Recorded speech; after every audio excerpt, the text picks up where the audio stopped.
Les doy la bienvenida a este análisis. Hoy vamos a sumergirnos de lleno en un tema que, de verdad, cambia por completo las reglas del juego en la educación de la primera infancia. Imagínense por un segundo estar en un espacio donde no intentamos controlar a los niños, sino que nos dedicamos a cultivar su desarrollo. ¿Suena bien, no? Bueno, este recorrido está diseñado justo para eso, para que dejemos de ver esos retos de conducta como un dolor de cabeza y empecemos a descifrarlos con muchísima empatía y, claro, conciencia pura. Así que, arranquemos. Y a ver, para empezar a cambiar el chip, tenemos que hacernos una pregunta súper incómoda, pero absolutamente necesaria. ¿Existe realmente el niño problema, o más bien tenemos entornos que simplemente no están cubriendo sus necesidades? Pensar en un iceberg es la metáfora perfecta para esto. Eso que normalmente llamamos mal comportamiento, ya saben, las rabietas, los gritos, cuando se ponen a la defensiva, todo eso es literal solo la puntita del iceberg que sale del agua. Son solo los síntomas de un cerebro en pleno desarrollo que todavía no tiene las herramientas para contarnos su mundo interno. Porque debajo del agua, en el fondo, hay todo un universo gigante de necesidades, emociones a flor de piel y habilidades que apenas se están construyendo. Así que para entender bien ese iceberg gigante, hoy vamos a ir paso a paso. Primero vamos a deconstruir eso del mal comportamiento y a meternos un poco en cómo funciona el cerebro en construcción. De ahí vamos a revelar cuáles son esas necesidades ocultas. Vamos a ver cómo nosotros somos su faro y cerramos con lo mejor, estrategias súper prácticas para el día a día y cómo reparar los conflictos de verdad. Empecemos con el punto 1. Deconstruyendo el mal comportamiento, yendo mucho más allá del simple control y la obediencia. Si nos ponemos los lentes de la pedagogía crítica, nos toca preguntarnos algo súper fuerte. ¿Es el aula un espacio verdaderamente neutral? A veces exigimos que los niños sean súper obedientes y que haya un silencio absoluto. Pero piénsenlo un momento. ¿Es esa quietud extrema un valor universal? ¿O es más bien una expectativa comodísima para nosotros los adultos que choca como si fuera una pared con la naturaleza inquieta, exploradora y explosiva de la infancia? Y esto nos lleva a un choque de conceptos gigantesco. Por un lado tenemos la disciplina, que ojo, es una palabra que viene del latín y originalmente significa aprender o enseñar. O sea, su meta real es construir habilidades para toda la vida. Pero por el otro lado tenemos el famosísimo castigo. Ya saben, la clásica silla de pensar o los premios y las multas. La evidencia de este material nos muestra que el castigo solo causa sufrimiento y a la larga lo único que genera es resentimiento, sumisión total o pura rebelión. De verdad, no enseña absolutamente nada, solo reprime por un ratito. Bueno, pasemos al punto 2. El cerebro en construcción. Esto es neurociencia aplicada a la gestión y es una maravilla de lo útil que es. Entender la biología detrás de todo esto es clave porque nos quita muchísima culpa y nos ayuda a separar lo que el niño quiere hacer de lo que biológicamente puede hacer. El secreto aquí es entender cómo funciona el circuito del estrés. Resulta que la corteza prefrontal, que es esa parte del cerebro responsable de controlar nuestros impulsos, usar la lógica y tener empatía, está súper inmadura cuando tienen entre 3 y 6 añitos. Entonces, cuando un niño entra en una rabieta de esas monumentales, su amígdala, que es como su alarma de incendios emocional, literalmente secuestra el cerebro. Entran en modo supervivencia puro, luchar, huir o quedarse congelados. Así que ese niño de 4 años que aventó un juguete no está armando un plan malévolo para faltarles al respeto. Está teniendo una respuesta biológica al estrés. Físicamente, en ese preciso instante, no puede razonar. Y todo esto nos trae a una frase que es sinceramente oro puro. Los niños aprenden a calmarse en presencia de la calma de otro. Piénsenlo. Como el niño no puede usar su propia corteza prefrontal para tranquilizarse, literal necesita que le prestemos la nuestra. A esto se le llama corregulación. Nosotros funcionamos como su cerebro auxiliar externo. Le prestamos nuestra madurez y nuestra calma hasta que esa tormenta eléctrica en su cabeza pase. Pero claro, si nosotros reaccionamos a puros gritos, bueno, nada más le estamos echando gasolina a su amígdala. Y así llegamos al punto 3, las 4 necesidades ocultas. Aquí es donde empezamos a ver las conductas simplemente como síntomas y cambiamos la jugada por completo. En lugar de frustrarnos y pensar, ¿qué hago para que deje de hacer esto ya? La pregunta mágica pasa a ser, ¿qué necesidad súper profunda y no resuelta me está gritando con esta actitud? Para decodificar estos mensajes ocultos, el modelo adleriano es una joya visual y conceptual.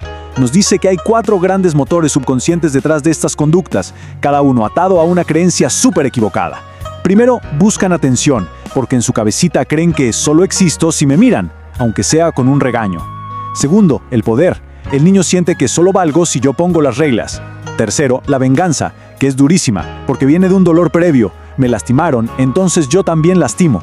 Y cuarto, la incapacidad asumida, que es esta creencia tristísima de no puedo hacer nada bien, así que ni me esfuerzo. Para que esto quede súper claro en la práctica, imagínense este caso. Un niño de 5 años, de la nada, avienta todos sus materiales al suelo, se cruza de brazos y grita frustrado frente a una tarea de motricidad fina. La reacción rápida de cualquiera sería pensar que nos está desafiando. Pero si escuchamos sus palabras y observamos su actitud evitativa, nos está diagnosticando otra cosa: incapacidad asumida. Su autoimagen ahí es súper frágil. Si lo castigamos, solo le vamos a confirmar que en efecto es un fracaso. ¿Qué necesita realmente? Que rompamos esa tarea en pasos súper diminutos y le celebremos el más mínimo intento para que vaya construyendo su autonomía. Claro, reaccionar así exige muchísimo de nosotros. Y entramos al punto 4, el adulto como faro. Básicamente, la regla de oro es gestionarnos a nosotros mismos antes de intentar gestionar el aula. Porque seamos totalmente honestos, muchas veces lo que nos hace perder la paciencia no es lo que hizo el niño en sí, sino que tocó nuestros propios sesgos, alguna herida de nuestra propia infancia o miedos ocultos. Estamos reaccionando desde nuestro propio cortocircuito interno. Entonces, para evitar explotar con reacciones súper exageradas, el material nos regala el protocolo PAS. Es súper práctico. 1. Para. Literalmente, detente un segundo y respira profundo. Es la única forma de apagar nuestra propia amígdala. 2. Atiende. Ponle nombre a la emoción que sientes y recuerda esto: el niño no te está atacando, solo está intentando cubrir una necesidad. Y 3. Siente y decide. Conéctate con tu propósito pedagógico. ¿Qué necesita en este momento exacto? ¿Un límite súper firme? ¿Un abrazo? ¿Silencio? Nosotros somos el modelo en vivo de cómo se maneja la frustración. Alma, si irradiamos puro caos. Bien, vamos al punto 5, estrategias prácticas de aula. O sea, el respeto tanto proactivo como reactivo. Y todo empieza con lo que llamamos el ambiente preparado, que actúa casi como un tercer maestro. Esto es prevención pura. Si tenemos el espacio físico con áreas bien delimitadas, usamos rutinas visuales claras con pictogramas y evitamos tener 1000 colores chillones y muchísimo ruido, les estamos comunicando exactamente qué esperamos sin tener que alzar la voz jamás. Créanme, la anticipación es el mejor ansiolítico para un niño. Otro súper truco está en cómo hablamos. Tenemos que dar el salto tremendo de usar un lenguaje imperativo a usar algo llamado firmeza amable. Fíjense en la diferencia. En lugar de disparar un "no se grita", probemos con un "te escucho muchísimo mejor cuando hablas bajito". O en vez de "deja de correr por todos lados", mencionar el hecho objetivo: "acuérdate que las mesas son para reunirnos". Al hacer esto, bajamos inmediatamente las defensas del niño y fomentamos que quiera cooperar de una forma súper respetuosa. Y oigan, las rutinas del día se pueden rediseñar por completo. Imagínense el típico caos después de comer cuando toca ir a la siesta. En vez de andar regañando a todos, podemos usar una transición sensorial proactiva. Bajen las luces unos 10 minutos antes, pongan una musiquita de viento suave y pídanles que caminen como caracoles súper lentos o que respiren como osos que se van a hibernar. Así convertimos una instrucción frontal, que casi nunca funciona, en un ritual padrísimo que satisface sus ganas biológicas de moverse y usar la imaginación.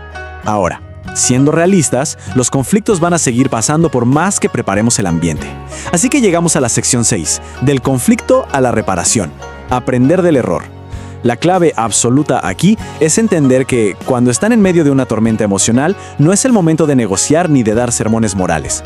Lo primero es pura validación. Ponerle nombre a la emoción ayuda a domar a la amígdala. Primero conectamos emocionalmente y solo cuando ya pasó la tormenta redirigimos la conducta. El clásico de clásicos. Un pequeñito de 3 años va y le arranca un juguete a otro bruscamente. Y obviamente terminan en lágrimas. La reacción punitiva de la vieja escuela sería regañar al que quitó el juguete y mandarlo a la silla de pensar. Pero bajo nuestro nuevo paradigma, nosotros entramos como mediadores, no como jueces. Validamos a los dos. Empatizamos con el que está llorando, claro, pero sin juzgar al que arrebató el juguete, porque entendemos que, a los 3 años, actuar por un deseo impulsivo es lo esperado. No es que actúe con maldad. Y ahí mismo entra en acción el protocolo de mediación infantil. Paso 1, bajamos la intensidad reconociendo que los dos están súper alterados. Paso 2, organizamos turnos para hablar, usando a lo mejor un peluche como objeto mediador para pasar la palabra. El truco es traducir las acusaciones en sentimientos, enfocarnos en cómo nos sentimos y no en qué me hizo el otro.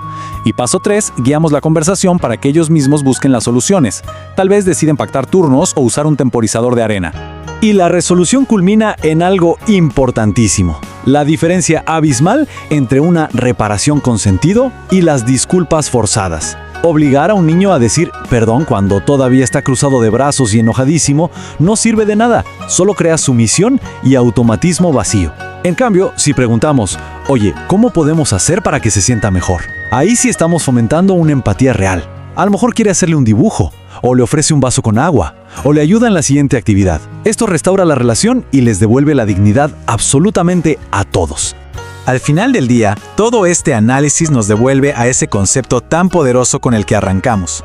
El aula no es un lugar para controlar, sino para cultivar.